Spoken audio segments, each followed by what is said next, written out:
बच्चों class 8 Hindi medium. हमारी 1.1 exercise complete हो गई थी और 1.2 के कुछ क्वेश्चंस आपको करने के लिए दिए थे। ठीक है, तो एक बार देख लो, अपने मैच कर लेना। ठीक है, तो फर्स्ट क्वेश्चन था निम्नलिखित संख्याओं को संख्या रेखा पर निरूपित कीजिए। कि ये हमें संख्या रेखा दे रखी है, इनको संख्या दे रखी है, इनको संख्या रेखा पर दिखाना है हमने। ठीक है, तो देखो संख्या रेखा 0 के दाईं तरफ जब हम चलते हैं तो जो सारी संख्याएं होती हैं वो जमा की होती हैं। ठीक है, पॉजिटिव नंबर जिसको कहते हैं, और यानी धनात्मक संख्याएं। और 0 के बाईं तरफ जब चलते हैं तो सारी घटा वाली संख्याएं होती हैं, यानी ऋणात्मक संख्याएं होती हैं। ठीक है, तो पहली संख्या है 7/4। ये कैसी है? धनात्मक संख्या है, तो 0 के दाईं तरफ चलेंगे तो 7/4 है, तो हम लिख लेते हैं 1/4, 2/4, 3/4। ये जितनी भी है जमा वाली सारी संख्याएं दाईं तरफ होंगी, तो हम इसको लिख देते हैं 5, 6, 7, 8/4 सारे। ठीक है, फिर हमें कौन सा संख्या दर्शानी है? 7/4, तो ये 7/4 पे हमने ऐसे एरो लगा दिया। ठीक है, दूसरा है घटा 5/6। तो अभी मैंने बताया कि 0 के दाईं तरफ सारी धनात्मक संख्याओं को दर्शाते हैं और 0 के बाईं तरफ सारे ऋणात्मक संख्याएं। तो ये कैसी है? ऋणात्मक संख्याएं। तो 0 के बाईं तरफ हम सारी ऋणात्मक संख्याएं लिखेंगे। घटा 1/6, घटा 2/6, घटा 3/6, घटा 4/6, घटा 5/6, घटा 6/6। ठीक है, तो हमें दर्शाना क्या है? घटा 5/6।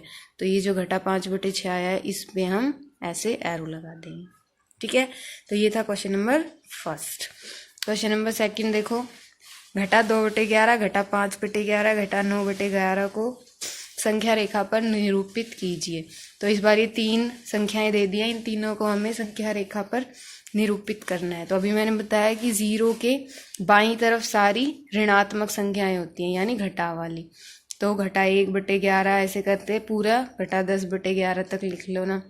ठीक है, फिर हमें दर्शाना क्या है? घटा 2/11, घटा 5/11 और घटा 9/11। तो ये रहा घटा 2/11, फिर ये घटा 5/11 और ये घटा 9/11। ठीक है, ये क्वेश्चन नंबर सेकंड। फिर आता है क्वेश्चन नंबर थर्ड। ऐसी 5 परिमेय संख्याएं लिखिए तो 2 से छोटी हो। तो 2 से छोटी होनी चाहिए। ठीक है, और परिमेय संख्याएं क्या होती हैं? जो अंश बटे हर की फॉर्म में हो, p/q की फॉर्म में हो, और जो हर है वो 0 के बराबर नहीं होना चाहिए। p/q हो, ये जो नीचे क्या हुआ है हर, ये 0 के बराबर नहीं होना चाहिए। ठीक है, और 2 से छोटी होनी चाहिए। तो आप कोई भी संख्या लिख सकते हो। ठीक है, एक तो p/q की फॉर्म में होने चाहिए, q 0 के बराबर नहीं होना चाहिए, और 2 से छोटी होनी चाहिए। ठीक है, तो हमने लिख ली 1/3, 1/4, 1/2, घटा 1/2, घटा 1/5। इसके अलावा भी आप कोई भी लिख सकते हो, बस ध्यान रखना है कि 2 से छोटी हो, p/q की फॉर्म में हो, और q जो है नीचे वाले जो हर है वो 0 के बराबर नहीं होना चाहिए। ठीक है, तो ये था क्वेश्चन नंबर थर्ड। कर रहे हैं क्वेश्चन नंबर फोर्थ। तो देखो क्वेश्चन नंबर फोर्थ है, घटा 2/5 और घटा 1/2 के मध्य 10 परिमेय संख्याएं ज्ञात कीजिए। तो घटा 2/5 और 1/2 के बीच में हमें 10 परिमेय संख्याएं बतानी है। तो देखो इसको कैसे निकालेंगे। तो कोई भी अगर हमें संख्या दी है जिनके बीच में हमें परिमेय संख्या निकालनी है, उसको निकालने के लिए सबसे पहले जो दोनों संख्याओं के हर हैं, नीचे वाली जो संख्याएं हैं, उनका निकालेंगे एलसीएम। तो यहाँ पे क्या है? 5 और 2, तो इसका एलसीएम कितना आ जाएगा? 2 एकम 2, फिर इसका 5 से, तो 2 गुना 5, 10 आ गया इसका एलसीएम। ठीक है, तो जो एलसीएम आएगा जितना, तो हम 2/5 को पहले लिख लेते हैं। जितना भी हमारा एलसीएम आएगा हमें इस संख्या को उतना ही बनाना है, नीचे वाली संख्या को 10 बनाना है इसे। तो 10 बनाने के लिए क्या करेंगे? इसका 2 से गुना करना पड़ेगा। ठीक है, तो 2 से गुना करेंगे तो ऊपर भी 2 से गुना करेंगे और नीचे भी 2 से गुना करेंगे।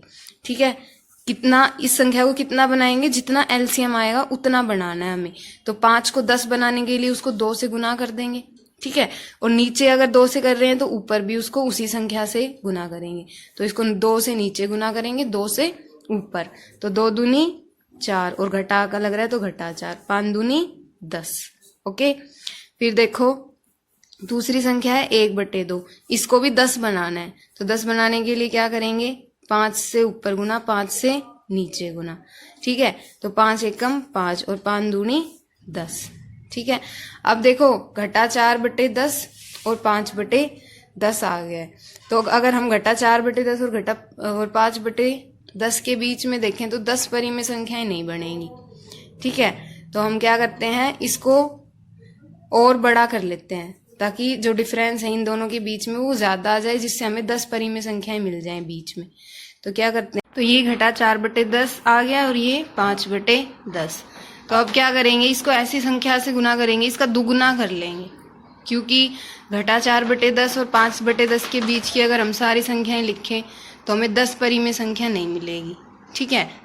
तो इसका दुगुना कर लेते हैं, तो जिससे कि हमें इसके बीच में 10 परिमेय संख्याएं मिल जाएं। तो दुगुना करने के लिए इसको 2 से गुना कर देंगे, घटा 4/10 को नीचे भी 2 से गुना और ऊपर भी।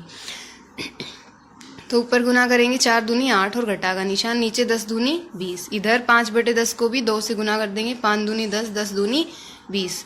तो ये ठीक है। अब घटा 8/20 और घटा 10/20 इनके बीच में की संख्याएं लिख लेंगे। तो घटा 8/20 के उधर देखो 0 के, मान लो अगर ये संख्या रेखा है तो इधर 0 है, इधर सारी जमा की संख्याएं आएंगी और इधर सारी घटा की संख्याएं आएंगी। तो घटा 8, अगर इधर घटा 8/20 है तो इधर घटा 7/20, क्योंकि इधर से लिखना शुरू करेंगे, घटा 1/20 ऐसे करके इधर चलेंगे, और इधर जमा 1/20 से लेके सारी जमा की 10/20, ठीक है। तो इसके बीच में 10 परिमेय संख्याएं लिख लेंगे। क्या क्या होंगी वो परिमेय संख्याएं, यहाँ लिख रहे हैं, घटा 7/20, घटा 6/20, घटा 5/20, 4/20, 3/20, 2/20, 1/20, कितनी हो गई, 1 2 3 4 5 6 7, ठीक है। फिर इधर ये जमा वाली लिख लेते हैं, 1/20, 2/20 और 3/20, ठीक है। तो ये हमारी 10 परिमेय संख्याएं आ गई। घटा 7/1, ये घटा 7/20, 2 3 4 5 6 7 8 9 10। तो हमें घटा 2/5 और 1/2 के मध्य 10 परिमेय संख्याएं ही ज्ञात करनी थी, ठीक है।